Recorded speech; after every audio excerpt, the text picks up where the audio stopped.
Gadaan gadaa nagaaya, gadaan gadaa misaaya, gadaan gadaa goobaaya, gadaan beela balleessan, gadaa hongee balleessan, gadaan misoomaya, gadaan nageenya, gadaan tokkummaa, gadaan jaalala, gadaan madda godde deebisee, gadaan biyya nageessa. Kana sagalee guddaadhaan uummata isaa uummata bulchu waggaa 8 aangootti kenname dhageessifataa dhaadachaa deema jechuudha.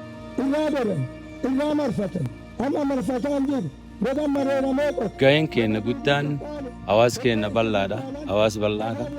Uummata Oromoo Gujii gadaa sadiin bula yookaan mootii isaa sadiin bula.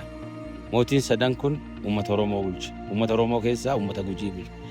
Ardaa bulchinu qannaa, muka jilaa qannaa, ardaa jilaa qannaa, ardaa jilaa kan hunda naannessine hawaasa keenya bulchina jechuudha. Hawaasi keenya ka hardhaa jila kanarratti argamin, haa hadhaa ardaa jilaa kana dhufin, mi'ee bokkoon dhufin.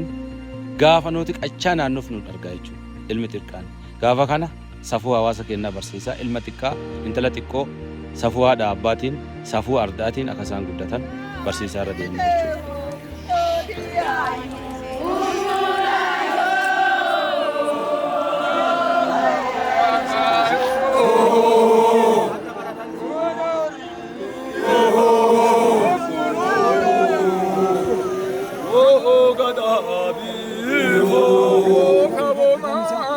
Sudan